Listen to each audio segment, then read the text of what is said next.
How's everybody doing? It's Craig here again. What you're looking at is the Friday the 13th saw. It's the Stihl 029. Come into the shop. Guy thought the bearings was bad in it. It was knocking. So I tore it down and it was not the bearings. The engine was in good shape.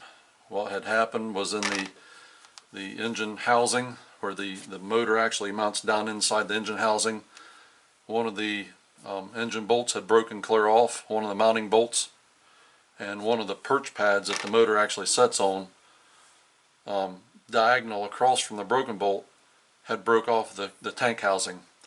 So the motor was just sitting in there just kind of wobbling back and forth, and that's what the knocking sound was. As you remember in the last video, found a tank, engine housing, and some of the threads were stripped. Some of the holes was actually pushed clear through, one into the fuel tank, one into the oil tank.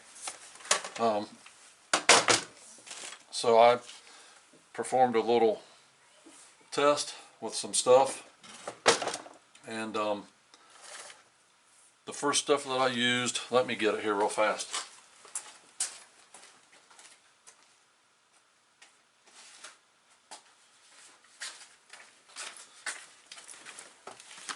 This is what I used the first time, and it held on the oil hole, but it did not hold for the one that was in the gas tank. So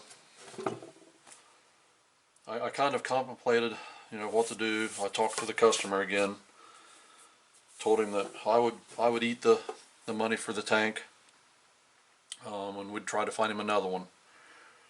And he says, is there any way that you could fix that? I said, well, I tried. I said, but there is something else that we just started using at work, and I said, I like how it actually works, but it was to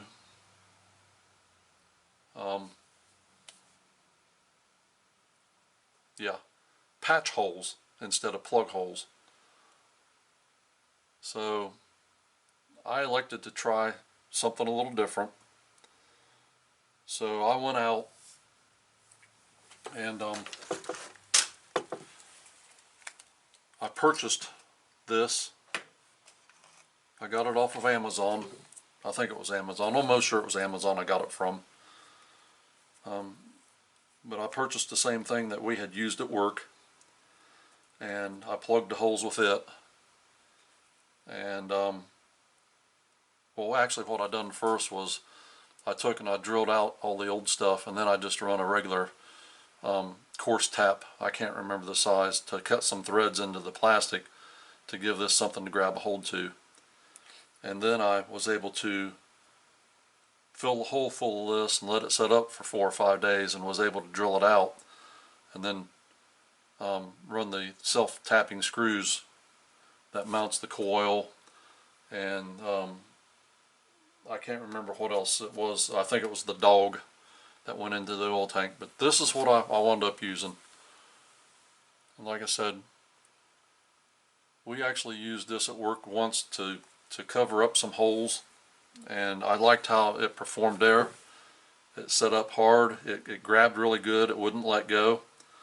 So I figured, I'll just give that a try. And it worked. As you can see, it's not leaking nothing. So hopefully this is a permanent fix. Hopefully this saw won't be back into the shop. But here it is. I've already had it out cutting with it. Cuts really good. Runs good, idles good. I'll actually start it here for you. And it is a red lever. I don't know if y'all can see that. Let me see if I can zoom in. See? A red lever. And I didn't catch that earlier. So here we go. Start it up for y'all. Does have some compression too.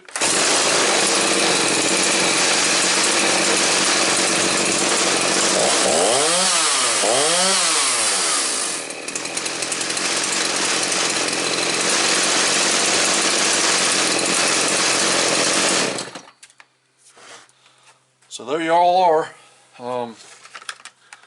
This stuff here did and did not work.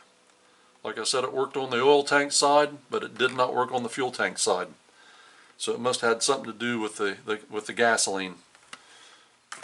This is what I wound up putting in it, and that stuff worked really good. So she's ready to go back.